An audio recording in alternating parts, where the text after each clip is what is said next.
instead, or to the beach. She said she was sick of Sanagasta. There were no restaurants, the people were sullen and hostile, and in the craft market, the wares never changed. They didn't even move things around. She was sick of the procession of the Virgin Child, of the little shrines everywhere, of the fact that there were 3 churches and not a single place to drink a cup of coffee. If someone told her there was coffee at the inn, she got riled up as well.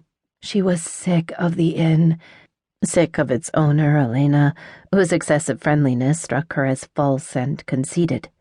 Sick of how the only entertainment was to go and eat baked chicken at the inn, play roulette and the slot machines at the inn's casino, talk to some European tourist at the inn. It was lucky, she'd often say, that they had a swimming pool at their house. Otherwise they'd have had to use the one at the inn, and then she'd really go crazy. Not even a steakhouse in the whole town, she complained. Not a single steakhouse. They reached Sanagasta at the same time as the first evening bus, around 6:30. The low-hanging sun had changed the color of the hills, and the green of the valley's trees was of velvety moss. Lolly was crying. She hated Sanagasta, and she was so angry, so convinced that when high school finished, she would run away to Cordoba, where one of her boyfriends lived. Florencia had learned of the escape plan when Lolly told a girlfriend about it over the phone. The house was fairly cool, and her mother, who always felt cold, lit the heater. Florencia went out to the yard. Her family's vacation house was small because her father had opted for a large plot of land so they could have a pool, trees, a lot of space for the dogs to run, a gazebo, and even flowers. Her father loved flowers, much more than her mother, who preferred cacti. Florencia flopped into the hammock chair and started to observe the colors. The rust orange and fuchsia flowers, the turquoise of the pool, prickly pear green, the coral pink of the house. She sent a message to her best friend, Rocio, who lived in Sanagasta. "I'm here. Come meet me." They had a lot to talk about. Rocio had told her in an email that she was having family problems too. That is, she had problems with her father because Rocio's family was minimal. Her mother was dead and she didn't have any siblings.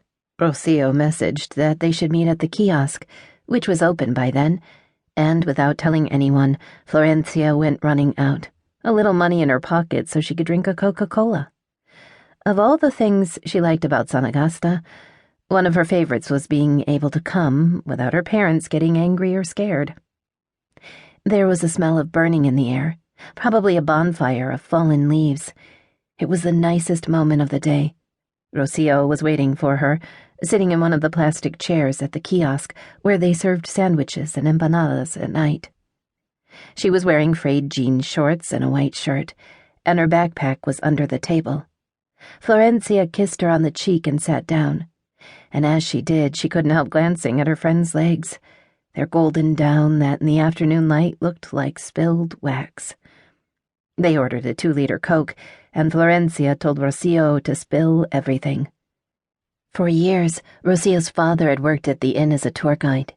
He brought the guests to an archaeological park, to the dam, and to the Salamanca cave, where he told them ghost stories about meetings between witches and devils, or about stinking red-eyed goats, furred snakes, and a basilisk with blazing eyes.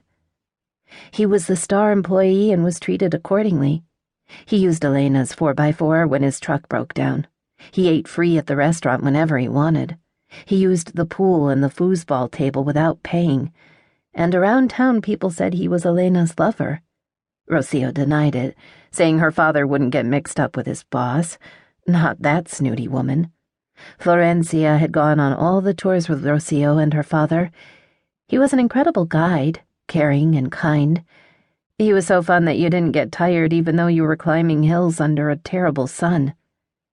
"I can't believe Elena fired your dad. What happened?" Rocio wiped the Coca-Cola from her upper lip, a maroon mustache. "Things are going pretty badly," she said, because Elena was having money problems and she was hysterical. But everything went to hell when her father had told some tourists from Buenos Aires about the inn's past, about how it had been a police academy 30 years ago, before it was turned into a hotel. "But your dad always says that."